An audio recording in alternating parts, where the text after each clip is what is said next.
Olá, eu sou Lúcia Pereira Berrilli, psicóloga clínica, e hoje eu quero compartilhar com você sobre um tema importante e muito próximo da minha própria experiência, o transtorno do pânico.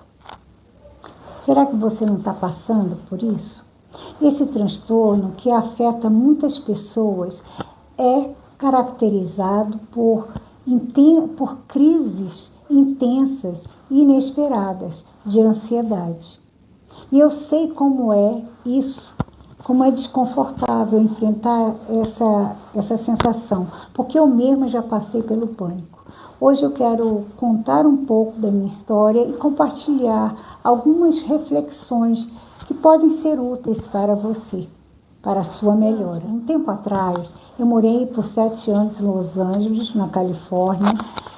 Essa experiência de viver fora foi enriquecedora, pois aprendi muitas coisas, fiz ótimos amigos, trabalhei, estudei, conheci várias pessoas de vários países.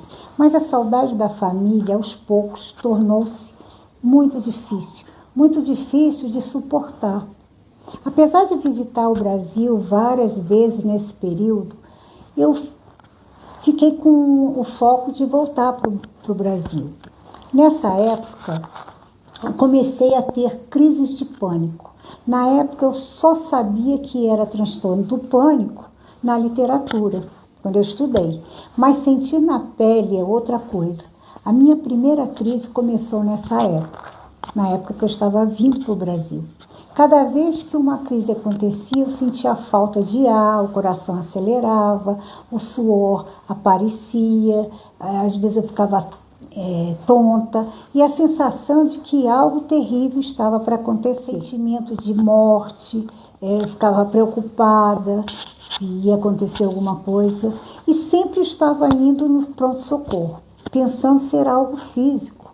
Sentia que ia morrer, que alguma coisa importante ia acontecer e ruim ia acontecer comigo. Essa era a sensação que eu sentia, inesperadamente. Em qualquer situação, eu sentia dessa forma. A dor de estar longe é real, física e muito dolorosa. Quem já passou por isso sabe o que é esse sentimento. Um sentimento que dói no corpo, é um vazio intenso. Eu estava bem, mas não estava completa. Faltava alguma coisa. No meu caso, essa experiência acabou desencadeando esse estresse, desencadeou um transtorno do pânico.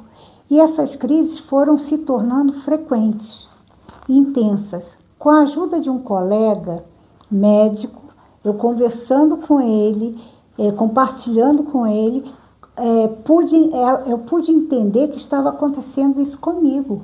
Com o tempo e com o entendimento de que estava acontecendo, percebi que era possível vencer esse ciclo.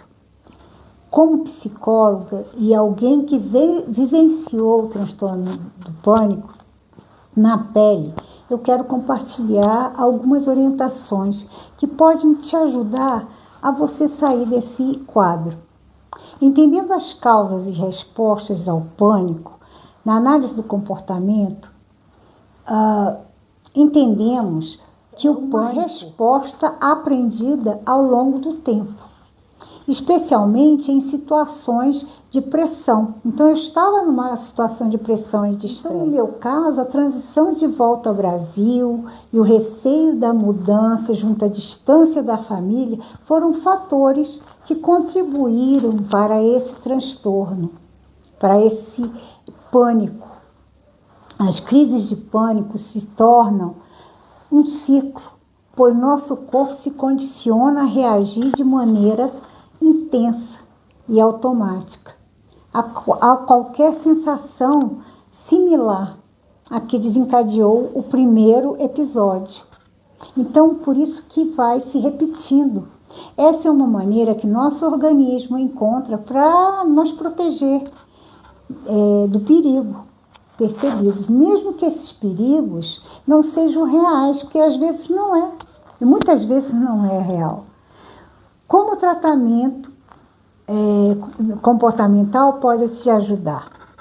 Bom, vamos pensar aqui. Para quem está enfrentando o transtorno do pânico, buscar ajuda profissional, médica e psicólogo é essencial. Na terapia analítica comportamental, trabalhamos para que a pessoa que está sofrendo esse tipo de ansiedade compreenda essas respostas automáticas e aprenda novas formas de reagir. Vou explicar alguns passos desse processo, mais ou menos aqui, porque a gente não tem muito tempo. Primeiramente, ajudamos a identificar as situações, pensamentos, as emoções que desencadeiam, que podem estar desencadeando as crises. Esse processo permite entender o que você está ativando o pânico e traz consciência dos sinais iniciais que muitas vezes pensamos que são inesperados, que são do nada, mas não é. Sempre tem uma razão no contexto. Após identificar os gatilhos, ou seja, os estímulos que estão eliciando essa emoção, trabalhamos juntos para desenvolver respostas mais funcionais, incluindo técnicas de respiração, técnicas de relaxamento, que ajudam a recuperar a calma durante as crises. Porque você vai saber que vai passar. Questionamos, analisamos a história de vida, e sua vida atual e a vida do passado. Trabalhamos esses pensamentos, ajudando a construir uma visão mais realista sobre a situação do seu contexto. Orientações que eu acredito que você pode começar a praticar. Frequente uma yoga, um tai chi, para aprender técnicas de respiração. Vai te ajudar muito. Cuide da sua rotina, o sono inadequado, uma má alimentação e excesso de cafeína pode intensificar o pânico. Tente cuidar do seu corpo para promover o bem-estar. Isso é muito importante. Entrar numa academia, numa dança, procure apoio profissional. Isso aí é o primordial. Enfrentar o pânico sozinho é muito difícil, quase impossível. Seguir conselhos de pessoas aleatórias também não ajuda em nada. A maioria vão te dizer coisas que não vão te ajudar. Ter o apoio de um profissional é fundamental, faz toda a diferença para superar o medo, essa ansiedade, essas crises de pânico e retornar o controle da sua vida.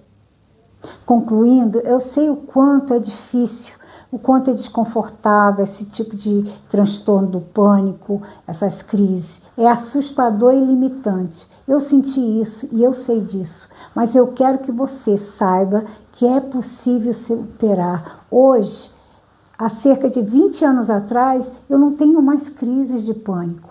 Então, você pode perceber como que você realmente pode mudar se você estiver passando por isso. E com coragem, enfrente esse medo e vá procurar um médico e um psicólogo. A experiência de ter passado pelo pânico me mostrou como o tratamento médico e psicológico faz a diferença. E hoje eu tenho a satisfação de usar essa vivência que eu tive para ajudar várias pessoas que enfrentam o mesmo problema.